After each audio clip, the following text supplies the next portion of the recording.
What up, Wholesale Community family? Hope you're having a great day. Hope you are safe and healthy, you and your family. But I'm coming to you with another tips of the day, another strategies to help you get some free leads and generate some deals without spending too much money on your marketing.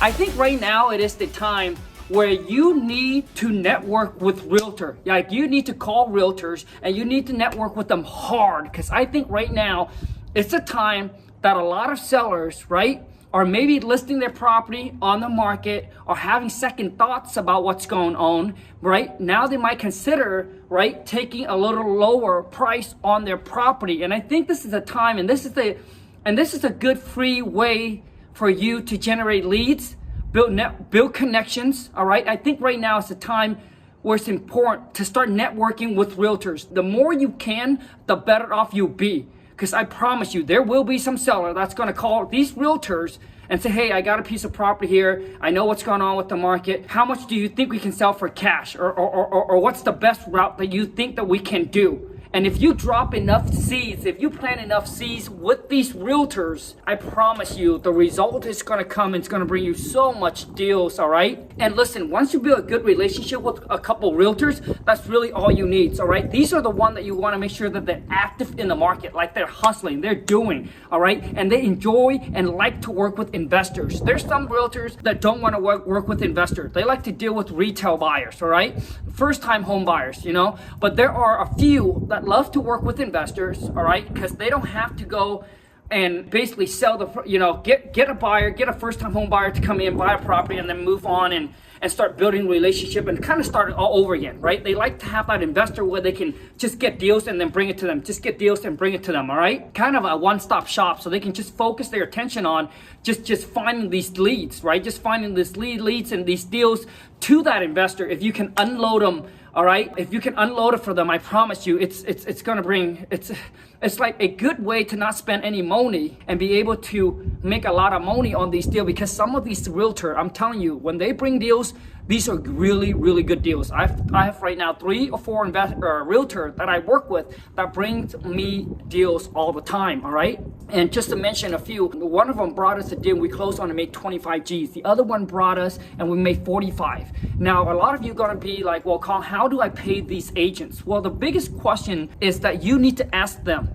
All right, remember, I teach you guys this all the time. The person that mentioned a number first, I don't care if you negotiate with your brothers, with your sister, with your mama, your papa, your husband, or your wife, whoever mentioned a number first or whatever they want first is the one that's gonna lose. So when a realtor calls me up and said, well, Khang, well, how much would you pay, right? I ask them back. So what is it fair to you? What is it fair to you? And what is it make sense to you? Now listen, I want this to be a long-term relationship. Me and my group of investors, we buy properties like this all the time. We can close quickly. We have the cash. We're ready to go. All right. But we want to make sure that this is a long-term relationship, not a one-time deal. So what is it that's fair to you? And I can take that and I can share it back with my investor and see if it makes sense for them. And if you position yourself like that, I'm telling you, a lot of these realtors, some of them only want 1%, some only want 2, 3%, whatever the case may be, right? As long as the number works out and as long as you can make some money on it, that's all it matters, right? That's all it really matters. Negotiating comes to just coming to a fair agreement that works for everyone. That said, hey, that worked for me. That works for me. All right, it's not taking advantage of anybody, all right? But the thing is, you got to position yourself so you don't come in weak or you don't give up too much of the pie when the pie doesn't need to be given. Do you follow me? Do you understand? Comprende? Entiendo? Come on, man. All right?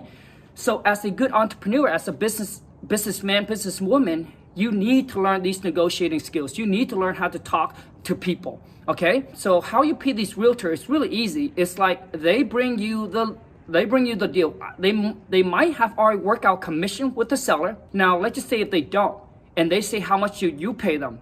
You ask them back, but normally, you know, a 2.5% to 3% is probably pretty fair. right? 2.5 to 3% of whatever the sell price is fair, because if they were to list the property, that's exactly how much they would get, okay? Because they would have split the 5 to 6% with another agents that brought in the buyer. Now, some agents will want like a flat fee.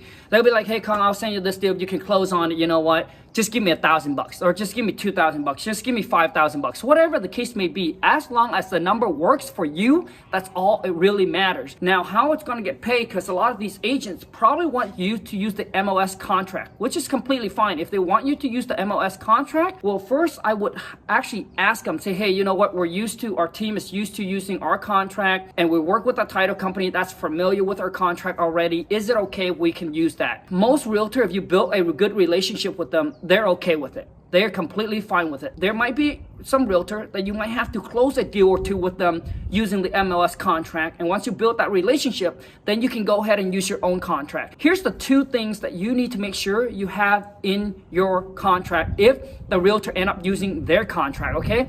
Now listen, I'm not giving you any kind of legal advice. I'm not a financial advisor. I'm not an attorney, okay? So you must check this on your own, but this is what I do. And here's the 2 things that you must have, or I have, on the contract if it was going through a realtor that using the MLS contract. Number 1 is that on the purchase name, whether it's your name or your company name, it must say and or assign. And how you explain that to the agent is really easy. Just say, hey, I work with a group of investor. We really, we buy a lot of property. So we don't know which name we're gonna take at the time of closing, but we'll let you know what it is, okay?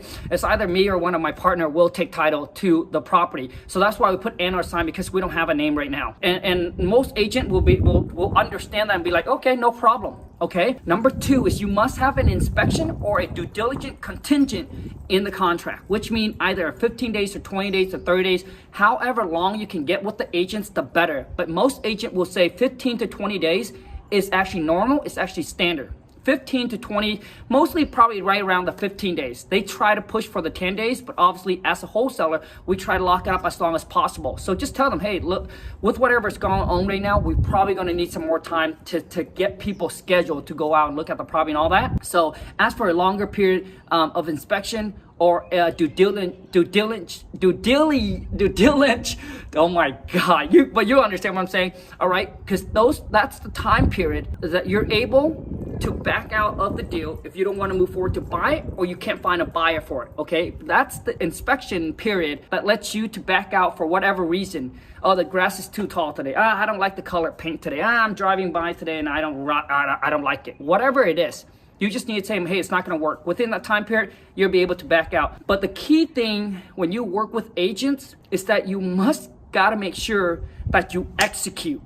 That's the biggest thing. You must execute. Now, listen, you don't have to execute on every single deal, but you cannot just lock it on the contract and say, no. You're like, you can't sell them, right? At least 3 or 4 that you lock down the contract, you must at least close on 2 of them or something, right? So when you first working with an agent, just make sure that you know your numbers, all right? Making sure that you're not wasting their time, because once you waste your time and you ruin that relationship, it's obviously hard to get it back, right? Because you don't want people to do that to you as well. And I know a lot of you are going to ask me, so Khang, do we let them know we're a wholesaler? No, until you build a good relationship with that agent, until you have a really good relationship with that agent, and and at that time, if they ask, then you can let them know. But typically, honestly, the agent just wants to get the deal done and get the deal closed. Whatever is agreed upon, they just want that to be executed. They don't care if you buy or one of your partners or whoever it is you bring in to buy the deal. Most agents don't really care. They just like us. They just want to get the deal done, man. They just don't want to work with a tire kicker. They don't want somebody just to waste their time, all right? So that's the key with working with agents. So just make sure that you stay on top of your market. You know the numbers. Make sure you know your market, okay? A lot of you are not spending time to study your market. So make sure you take some time to do that. But I think as the time right now, it is the best time. This is the free way to do it. It's just to stay at home, Google it, find all the agent, and just start pounding the phone and start networking and building that relationship. And I promise you, you plant enough seeds, those seeds are gonna come back around and you're gonna be very, very, very, very happy. Anyways, you guys, I hope this video will find you well. And also too, is I hope this video add a lot of value to you. Thank you so much for all your love, all your support. I'm trying to take this YouTube family, man, to 50,000 subscribers. So come on, man, help the little man out. Until next time, you guys, take care and